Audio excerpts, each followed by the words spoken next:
ఆనందరావు దొంగతనం వీడియోని రామరాజుకి చూపించిన చందు అసలు ఇదంతా ఎలా జరిగిందనేది వీడియోని స్కిప్ చేయకుండా చివరి వరకు చూడండి. ఇల్లు ఇల్లాలు పిల్లలు అప్కమింగ్ ఎపిసోడ్స్లో ఏం జరగబోతుందో ముందుగా తెలుసుకోవాలి అనుకుంటే వీడియోని లైక్ చేసి ఛానల్ని సబ్స్క్రైబ్ చేసుకుని పక్కనే ఉన్న బెల్ సింబల్లో ఆల్ పై క్లిక్ చేయండి. వల్లి నిజస్వరూపం రామరాజు తెలుసుకోవాలి అని మీరు కూడా కోరుకుంటే కామెంట్లో ఎస్ అని టైప్ చేయండి. ఇంకా వల్లి అయితే ఇంట్లో వాళ్ళందరి మీద కక్ష కట్టేస్తుంది. రామరాజుకి తెలియదు కదా వల్లి ఎలాంటిదని. కానీ రామరాజు ముందు నటిస్తూ మిగిలిన వాళ్ళ ముందు జాగ్రత్తగా ఉంటున్నట్టు చాలా ఎక్కువగానే నటిస్తుంది వల్లి. ప్రతి విషయానికి కూడా జాగ్రత్తగా ఉంటున్నట్టుగా చేస్తుంది. కానీ ఎక్కడికక్కడ బుజ్జమ్మ డైలాగులు వేస్తూనే ఉంటుంది. ఎందుకంటే ప్రేమను పోలీస్ ఆఫీసర్ని చెయ్యాలి అన్న ఉద్దేశంతో సాగర్ మాట్లాడిన అంటే సాగర్ కించపరుస్తూ నేను నా భార్య తప్ప మిగిలిన వాళ్ళందరూ మూటలు మోసుకునే వాళ్ళు అంటూ కించపరుస్తూ మాట్లాడిన మాటలకు సరైన అవకాశం అని చెప్పి ధీరజ్ అయితే ప్రేమను పోలీసును చేస్తాను అని చెప్పి ఇంకా చెప్పడంతో ముందైతే రామరాజు ఆలోచించి అందరూ కలిసి నాటకమాడుతున్నారా ప్రేమను పోలీసును చేయడానికి? వద్దు అని చెప్పాను కదా, ఒకసారి చెప్తే అర్థం కాదా మీకు? నా పరువునెందుకు పదే పదే వాళ్ళ ముందు తీయాలని చూస్తారు అంటూ రామరాజు సీరియస్ అయినా తర్వాత అందరూ కూడా బ్రతిమాలేసరికి సరేనని ఇంకా ప్రేమ మాటకు నో చెప్పకుండా ఒప్పుకుంటాడు. అది చూసి వల్లి తట్టుకోలేకపోతుంది.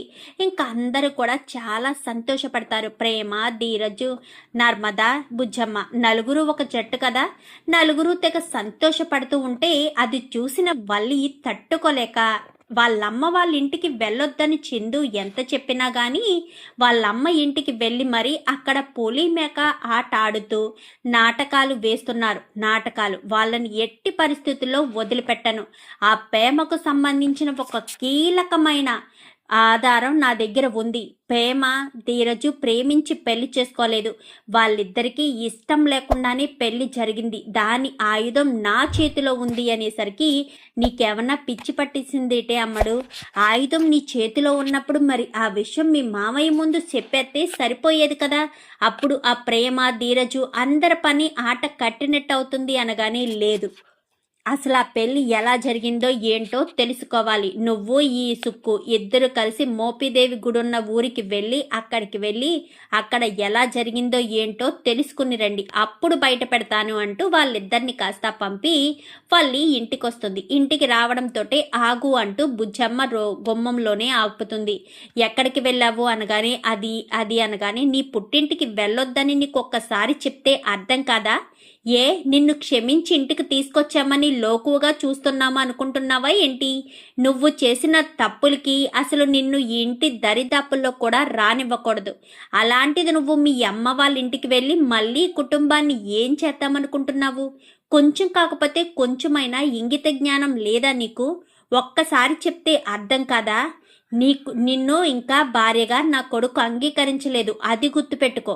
నీ గురించి వాడు చెప్పడానికి క్షణం ఆలస్యం చెయ్యడు.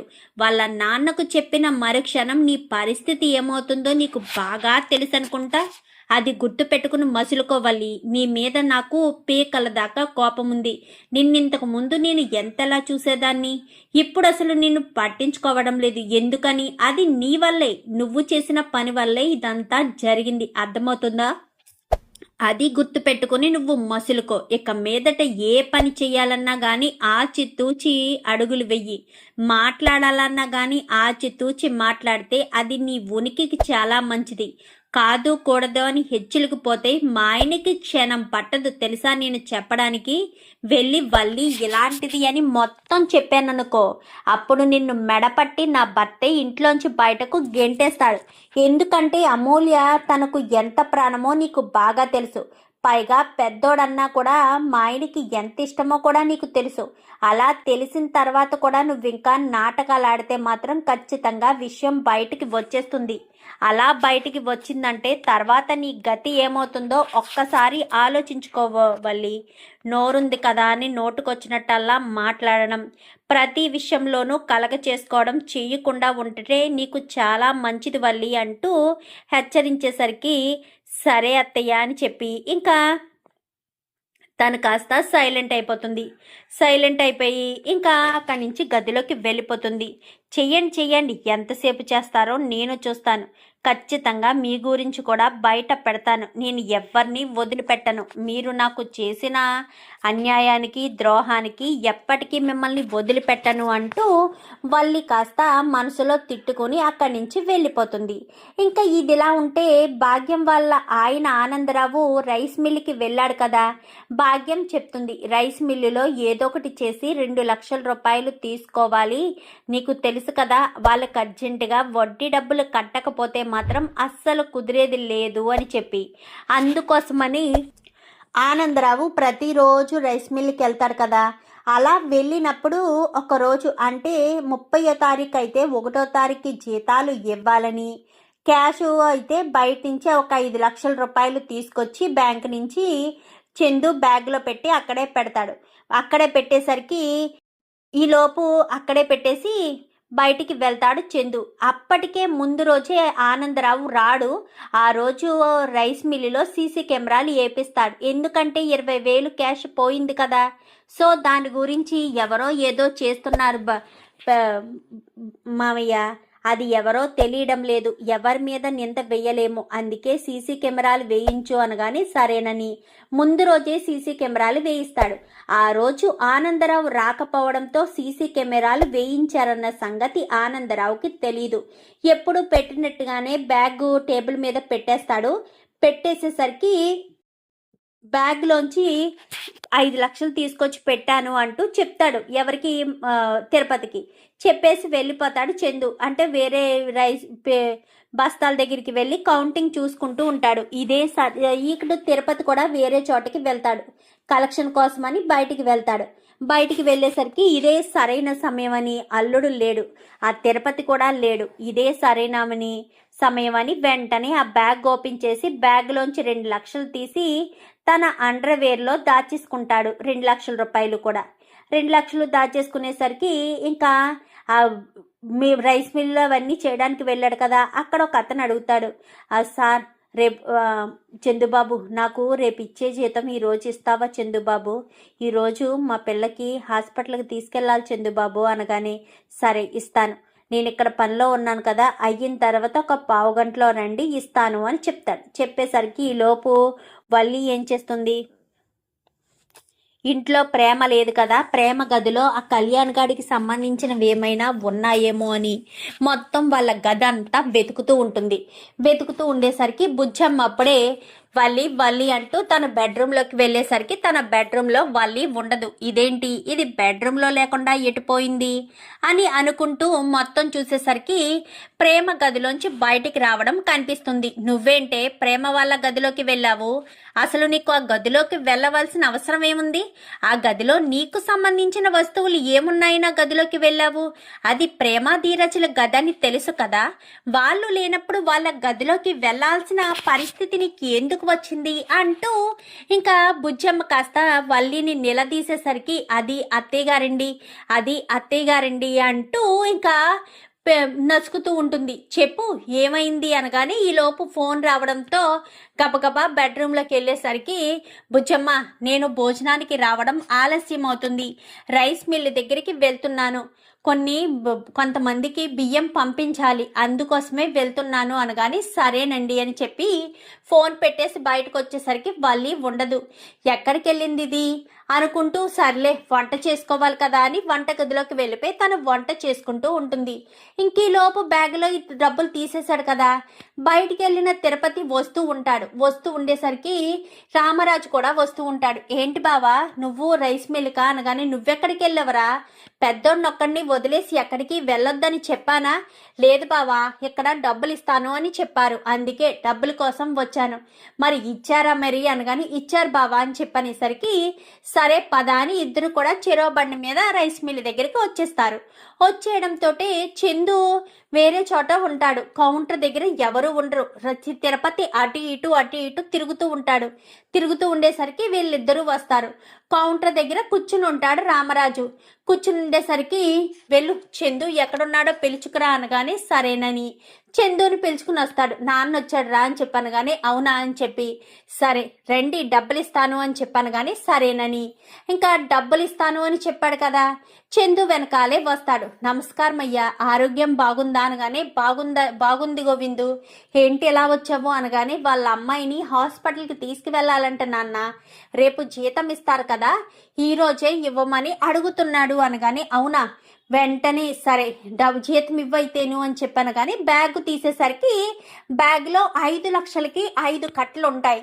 50,000కు కట్ట చొప్పున 10 కట్టలు ఉంటాయి. 10 కట్టలు 10 కట్టలు ఉండాల్సింది కాస్త అక్కడ 6 కట్టలే క్లియర్గా కనిపిస్తాయి. ఇదేంటి 3 లక్షలే ఉన్నాయి, మిగిలిన 2 లక్షలు ఏమయ్యాయి అని ఆ బ్యాగు ఈ బ్యాగు చూస్తూ ఉంటాడు.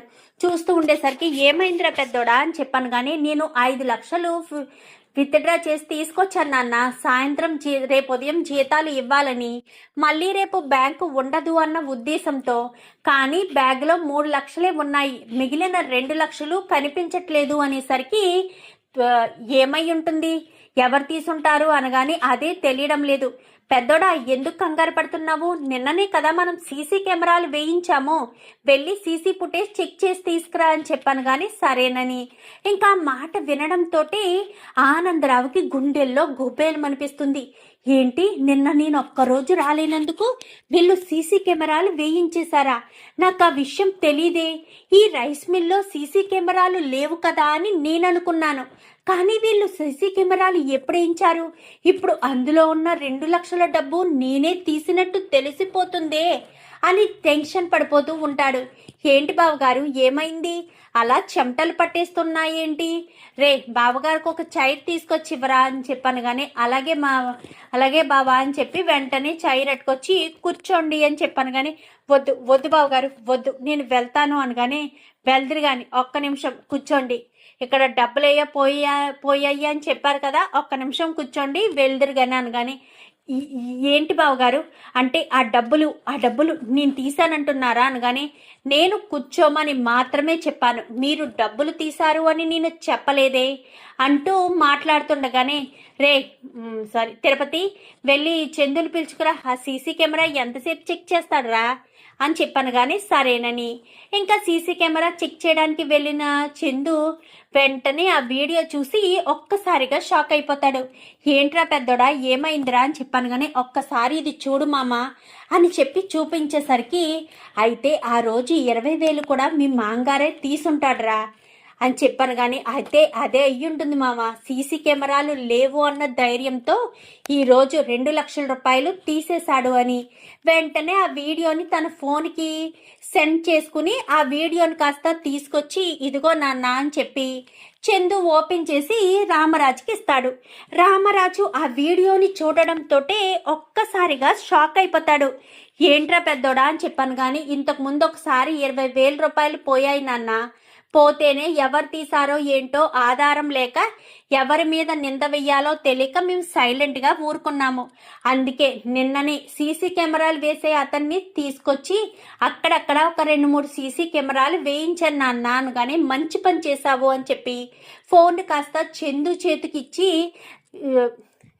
ఆనందరావు కాలర్ పట్టుకుని పైకి లెగదీసి చెంప పగలగొట్టేసరికి బావగారు అని చెప్పాను కానీ వెంటనే మీ అత్తగారిని నీ భార్యని ఇక్కడికి రమ్మని చెప్పరా పెద్దోడా అని చెప్పాను కానీ అలాగే నాన్న అని చెప్పి ఇద్దరికి ఫోనులు చేస్తాడు.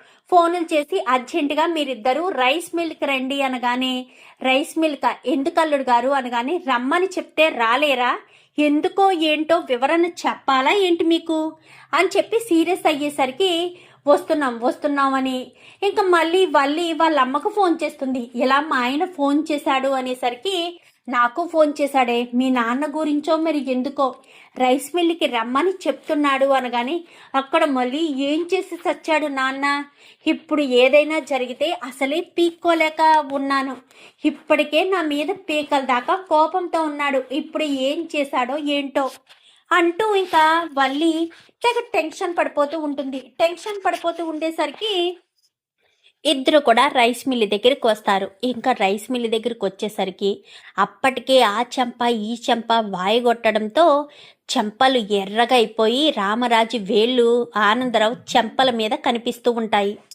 ఇంకా తల్లి కూతుర్లు గబగబా వస్తారు. వచ్చేసరికి ఆగండి అక్కడే అని చెప్పాను కానీ మీ ఆయన 2,00,000 రూపాయలు తీసాడు అనేసరికి లేదన్నయ్య గారు ఆయన అలా తీసుండరు అని చెప్పాను కానీ ఏంటి అంటే మేము అబద్ధం ఆడుతున్నామని చెప్తున్నావా? మేమేమి అబద్ధాలు ఆడి నిందలు మోపాల్సిన అవసరం లేదు పెద్దోడా అని చెప్పాను కానీ ఆ వీడియోను కాస్త చూపించేసరికి ఒక్కసారిగా వల్లి ఇటు భాగ్యం ఇద్దరు కూడా షాక్ అయిపోతారు. అది అన్నయ్య గారు అని చెప్పాను కానీ చెంప పగలగొడతాడు. నువ్వు చెప్తేనేనంట కదా తీసాడు, మరి ఇంతకుముందు 20,000 రూపాయలు తీసుకొచ్చాడు కదా, మరి అప్పుడెందుకు నువ్వెందుకు సైలెంట్గా ఊరుకున్నావు? 20,000 తీసుకొచ్చిన వాడు ఈరోజు 2,00,000 రూపాయలు తీసుకురమ్మని నువ్వే పంపించావా? మీకు అసలు బుద్ధి రాదా? ఎన్ని డబ్బులు ఇచ్చాను? ఏదో అనాథాశ్రమము అది ఇది అంటే 10 లక్షల రూపాయలు వెనక ముందు ఆలోచించకుండా ఇచ్చాను. దానికి సంబంధించిన ఏ ప్రూఫు లేదు. మీరు నా కొడుకు విషయంలో పెళ్లి సంబంధం అనగానే నేను వెనక ముందు ఆలోచించకుండా నా కొడుకుకు పెళ్లి చేయాలి అన్న ఆతృతలో నేను మీ సంబంధం గురించి ఎంక్వైరీ కూడా చేయకుండా చేసి పెద్ద తప్పు చేసినట్టున్నాను. మీ బుద్ధులు ఇవని తెలుసుకోలేకపోయాను. నా కుటుంబంలో ఎంతమంది ఉన్నారు కానీ ఎక్కడ డబ్బులు అక్కడ పడేసినా ఎవరు కూడా ముట్టుకునే మనస్తత్వం లేదు. తిరుపతి మీద కూడా నింద వేశాడంట కదా పోయినసారి నీ భర్త, తిరుపతే తీసుంటాడు అని. తిరుపతి తీయవలసిన అవసరం ఏముంది? తిరుపతి ఎప్పటి నుంచి తెలుసో నాకు తెలుసా? చిన్నప్పటి నుంచి నా పెళ్ళైనప్పుడు నా భార్యతో పాటు మరొక చెయ్యి పట్టుకుని నా పెద్ద కొడుకులా నా ఇంటికి వచ్చేశాడు. ఆస్తి అంతస్తు అవేమీ కూడా వదిలేసి మొత్తం నా దగ్గర కష్టపడి నేను ఎంత కష్టపడ్డానో నాతో పాటు అంత కష్టపడి ఈరోజు ఈ స్థాయికి వచ్చాడు. వాడంటే చులకనై కాదు, వాడికి నాకున్న చనువు కొలిది వాడిని అలా మాటలంటూ ఉంటాను. నేనన్న మాటలకి ఏ రోజు కూడా వాడు నన్ను వదిలి వెళ్ళిపోవాలని అనుకోలేదు. అలాంటి నా బావమర్ది మీద నింద వేస్తారా? ఇప్పుడు 2,00,000 రూపాయలు దొంగతనం చేసి ఇప్పుడు కూడా నాకేం తెలియదు అంటూ మీ ఆయన చెప్తున్నాడు. వీడియో చూపించేంత వరకు కూడా ఆ 2,00,000 రూపాయలు ఎక్కడున్నాయో తీసి నా టేబుల్ మీద పెట్టమని చెప్పు అనేసరికి ఇంకా 2,00,000 రూపాయలు కూడా తీసి టేబుల్ మీద పెడతాడు. పెట్టేసేసరికి ఇంకా ఆ 2,00,000 ఎప్పుడైతే మళ్ళీ రామరాజు చూస్తాడో మళ్ళీ చెంప పగలు కొడతాడు. ఇంకా అప్పటికే చెంపలు 2 కందిపోయి వేళ్ళు పడిపోయి ఇంకా బొగ్గలు బూరుల్లా వాసిపోయి ఉంటాయి. అన్నయ్య గారు ప్లీజ్ అన్నయ్య గారు అనగానే వాడేమీ చావడు, దొంగతనాలు చేశాడు కదా, అయినా వీడిని మళ్ళీ రైస్ మిల్లో పెట్టుకోమని చెప్పింది ఎవరు అని చెప్పాను కానీ వల్లి అన్న వల్లినే. నేను వద్దు అని చెప్తున్నా కానీ కావాలని రైస్ మిల్లో పెట్టుకోమని చెప్పింది. రైస్ మిల్లో పెట్టుకుని చేసిన నిర్వాకం ఇదా? మీ కూతురే కదా ఇందులో జాయిన్ చేసింది. రేపన్న రోజున ఏమన్నా తేడా వస్తే మీ కూతురికి పరువు నిలబడుతుందా? మీ కూతురికి విలువ ఉంటుందా అనగానే కూతురుకు ఎక్కడ ఉంది నాన్న విలువ? కూతురికి లేదు, తల్లిదండ్రులకి లేదు అంటూ మాట్లాడేసరికి ఇంకా వీళ్ళతో ఇలా మాట్లాడుతూ ఉండగా ఇంతకు ముందు 20,000 ఇప్పుడు 2,00,000 రూపాయలు దొంగతనం చేసి తీసుకున్నారు నాన్న. అసలు వీళ్ళు మనుషులు కాదు అంటూ ఇంకా చందు మాట్లాడుతూ వల్లి వైపు చూసి వల్లి చెంప పగలగొడతాడు. నీ వల్లే కదే మీ నాన్న మళ్ళీ రైస్ మిల్లో అడుగు పెట్టాడు. ఇడ్లీలు అమ్మలేకపోతున్నాడు, వడదెబ్బ తగిలింది, అది ఇది అంటూ నాటకాలు వేశావు కదా, మరి ఇప్పుడేం చేస్తాడు? దొంగతనాలు చేస్తాడా? రైస్ మిల్లో ఒళ్ళొంచి పనిచేయడం చేతకాని మీ నాన్న ఏదో సోగ్గాడ్లా రెడీ అయి మరీ వచ్చి ఇక్కడ పెద్ద గొప్ప ఈ రైస్ మిల్లు ఓనర్ని నేనే అన్నట్టు అటు ఇటు తిరుగుతాడు. మా నాన్న కూడా ఎప్పుడు కూర్చుని ఉండడు, అలా మీ నాన్న కూర్చునే ఉంటాడు. మా నాన్న కష్టపడి పని చేసే ఇంతవరకు వచ్చాడు. అలాంటిది మీ నాన్న ఇక్కడికి వచ్చి మా డబ్బులు దొంగతనం చేస్తాడా? పైగా మా తిరుపతి మామ మీదకు ఆ దొంగతనం నెట్టేస్తాడా? మామ మా చిన్నప్పటి నుంచి తెలుసు, మా నాన్నకు పెద్ద కొడుకు లాంటి వాడు. అలాంటిది మా మామ మీద నింద వేస్తే నేను ఆ రోజే అనుకున్నాను ఎవరు తీసారో ఏంటో తెలియదు కదా అని. ఇంకా నేను మన దగ్గర సాక్ష్యం లేకుండా మనం ఏమీ మాట్లాడకూడదు, అలా మాట్లాడితే మనదే తప్పంటారు అన్న ఒకే ఒక్క కారణం చేత ఆ రోజు సైలెంట్గా ఉన్నాను. నిన్న మీ నాన్న రాకపోవడం, మేము సీసీ కెమెరాలు వేయించడం బాగా కలిసొచ్చింది. మీ నాన్న పాపము సీసీ కెమెరాలు లేవు కదా, 2 లక్షల రూపాయలు పోతే ఏమైంది, పట్టించుకోరు, ఒకవేళ పట్టించుకున్నా నాకేం సంబంధం లేదు అని చేతులెత్తేస్తే సరిపోతుంది అని మీ నాన్న బాగా ఆలోచించి డబ్బులు దొంగతనం చేశాడు. సీసీ కెమెరాలో అడ్డంగా దొరికిపోతాడని కలలో కూడా అనుకోలేనట్టుంది పాపం మీ నాన్న అంటూ మాట్లాడేసరికి ఇంకా ఏం మాట్లాడాలో అర్థం కాక వల్లికి ఇంకా అలా సైలెంట్గా ఉండిపోతుంది. సైలెంట్గా ఉండిపోయేసరికి నాన్న వెంటనే పోలీసులకి పిలిపించి నాన్న, పోలీసుల్ని పిలిపించి ఈ 2,20,000 దొంగతనం చేసినట్టుగా కంప్లైంట్ ఇచ్చి అరెస్ట్ చేయించండి నాన్న అని చెప్పాను. కానీ ఎందుకురా పెద్దోడా, అరెస్ట్ చేస్తే మన ఇంటి పరువే పోతుంది, మన వియ్యంకుడే దొంగతనం చేశాడు అని అక్కడ పరువు పోతుందిరా. ఎందుకు మళ్ళీ ఈ మనిషిని ఈ దరిదాపుల్లోకి రావడానికి వీల్లేదు. ఇంతకుముందు రైస్ మిల్లులో వచ్చాడు, అప్పుడేం దొంగతనాలు చేసుకుని వెళ్ళాడో. చిచ్చి, వీళ్ళు అసలు మనుషులు కాదు, ఎక్కడికి వెళ్ళినా డబ్బు డబ్బు డబ్బు, అసలు వీళ్ళు కోటేశ్వర్లు కానే కాదు అని చెప్పాను. కానీ వీళ్ళు కోటేశ్వర్లని ఎవరు చెప్పారు నాన్న?